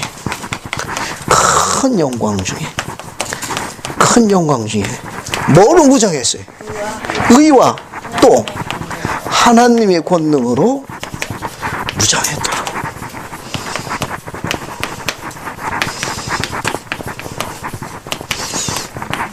리파이가 본 겁니다. 큰 영광을. 의와, 이 의는 복음 가운데 생활에서 오는 의로움을 이야기하는 겁니다. 하나님의 권세로 아주 무장됐습니다. 큰 영광 가운데서 찬란히 빛나는 걸 봤어요. 우리가 세상을 밝히는 빛입니다. 우리 빛이 어둠 속에 있는 세상의 인간에게도 밝히는 등대 같은 역할을 하니까 악이 저주할 만한 이유를 갖고 있습니다. 우리 형제들의 가르침 한번 읽어볼게요. 자, 유인물을 읽어보고 정리하겠습니다. 유인물 보세요. 두 개만 읽고 정리할게요. 유인물 보시는 게 더 빠릅니다. 자, 12사도 정원의 니레이 맥셀 장로는 의로움이 주님의 백성에게 힘이 될 것이라고 설명했다. 미치친 것만 읽어보겠습니다. 그러므로 우리 자신을 살핍시다. 경전에는 하나님의 백성이 교회를 위해 무기가 아닌 의로 무장하고 하나님의 영광에 백성 위에 부어질 그날을 바라며 채로 쳐서 선별하고 영적 숙적 성장을 이룩하는 일에 박차를 가라는 권고가 있습니다. 또 연부회로 넘어갑니다. 미치친 걸로 넘어갈게요. 형제자매 여러분, 교회원들이 지켜야 할 한 가지 특별한 약속이 있습니다. 리파이가 그것을 보았습니다. 리파이는 온 지면에 흩어진 주님의 성약의 백성이 장차 큰 영광 중에 의와 하나님의 권능으로 무장할 거라고 기록했습니다. 거기 동그라미를 쳐놨죠? 동그라미 친 거 보입니까? 이 약속부터 성취될 겁니다. 같이 읽어볼게요. 준비됐습니까? 시작하면 같이 읽습니다. 자, 시작. 이 약속은 많은 영들이 더욱 풍성해지고 그들의 행위가 더욱 성결해져야만 비로소 성취될 것입니다. 감사합니다. 예, 결론이 났네요. 오늘 배운 것 중에 다 잊어버려 줬고 이거 하나만은 적용해 봅시다. 리파이가 우리 시대 오늘을 봤습니다. 우리를 봤는데 하나님의 어린 양에서 그 성도들이 큰 영광 중에 의로 하나님의 권능으로 무장했더라. 우리가 이렇게 되려면은 우리 형제인 홀란드 장로님이 뭘 지원하셨습니까? 아, 맥셀 장로님 이야기하셨는데 맥셀 장로님이 뭐라고 이야기하셨어요? 더욱 어떻게 되고? 성도다워지고 성도다워지고 그 다음에 그들의 행위가 어떻게 하라는 거예요? 더욱 성결해야 한다.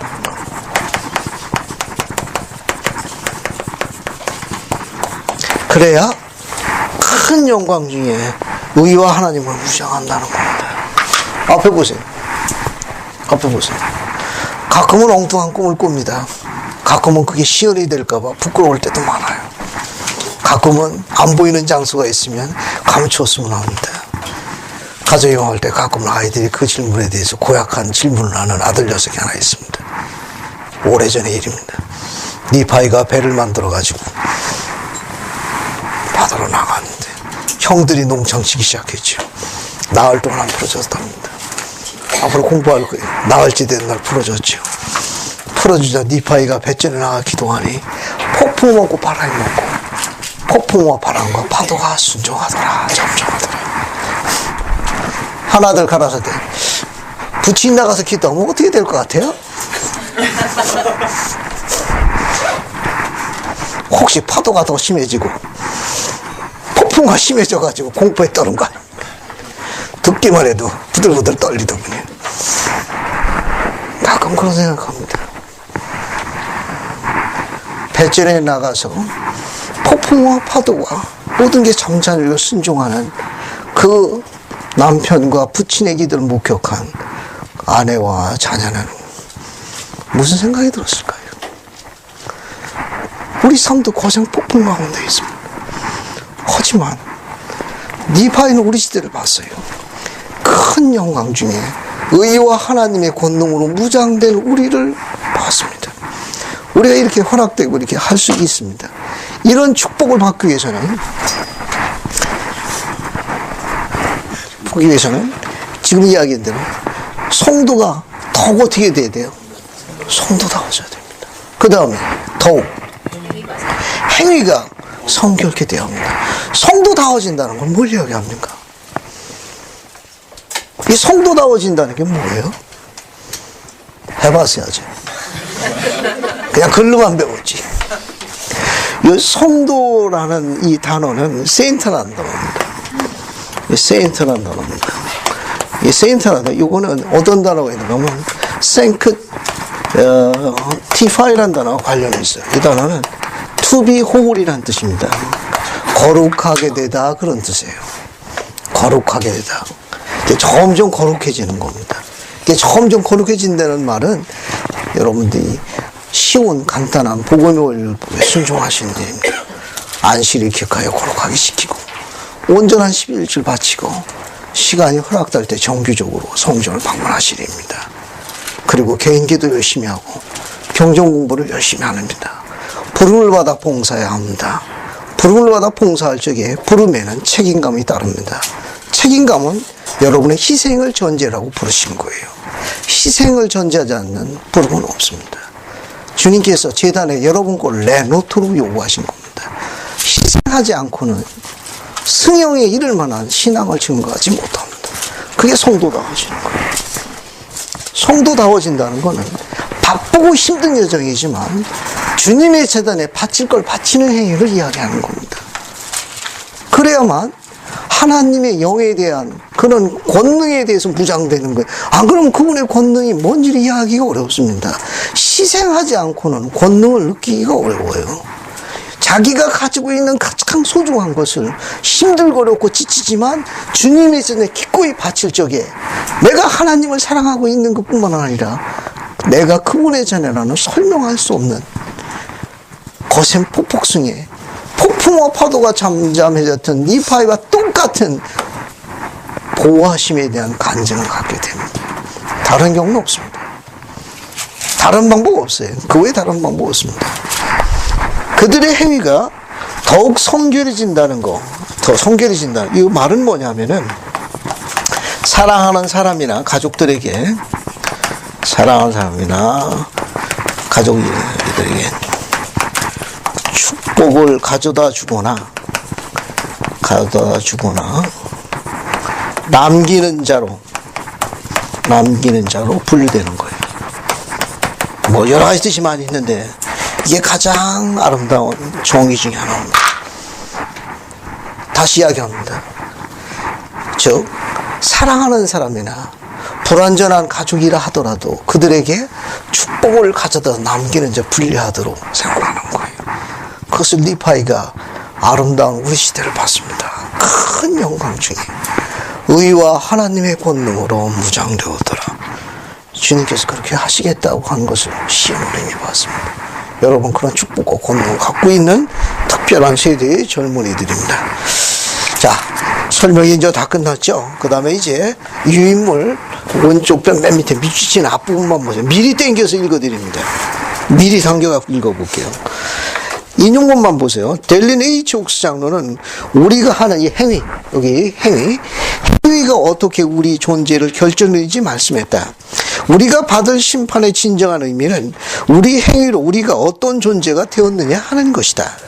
성경과 현대 경전에는 최후의 심판 때 사람들이 모두 자신의 행실이나 행위, 마음속에 있는 소망에 따라 보상받고 가르치는 성경도 많습니다. 그런데 다른 기절에서는 우리가 도달한 위치에 따라 심판받는 설명도 덧붙이고 있습니다. 몰몬경에는 선지자 니파이는 우리가 어떤 존재가 되었는가 하는 관점에서 최후의 심판을 설명했습니다. 아름답지 않습니까? 절 보세요. 어떤 남편이었느냐, 어떤 아버지였느냐가 결국 우리를 심판할 거예요. 우리가 어떤 행위나 어떤 부분에 대한 그런 지엽적인 문제가 아니라 그가 어떤 남자였는지, 어떤 남편이었는지, 어떤 아버지였는지 그 존재 가지고 심판하실 거예요. 어떤 여자였는지 보다는 어떤 아내였는지 어떤 어머니인지 가지고 존재를 가지고 심판하신다는 선지자 니파의 가르침은 시사하는 바가 많습니다. 니파이는 간단하게 묘사했어요. 큰 영광 중에 하나님의 의와 하나님의 권능으로 무장된 아들과 딸이 되십시오. 흰머리가 늘어가고 피부가 자꾸 쇠퇴해가는 아비에게 멸관이 되십시오. 또 기쁨과 즐거움을 주는 사랑하는 딸들이 되시고 아들들이 되십시오. 완벽하지는 않은 아버지지만 아버지를 존중하고 사랑하는 의로운 아들 되십시오. 경전은 의와 하나님의 권능을 봉사하고 있습니다. 이런 큰 영광이 여러분들이 펼쳐질 예수 그리스도 간구합니다. 아멘.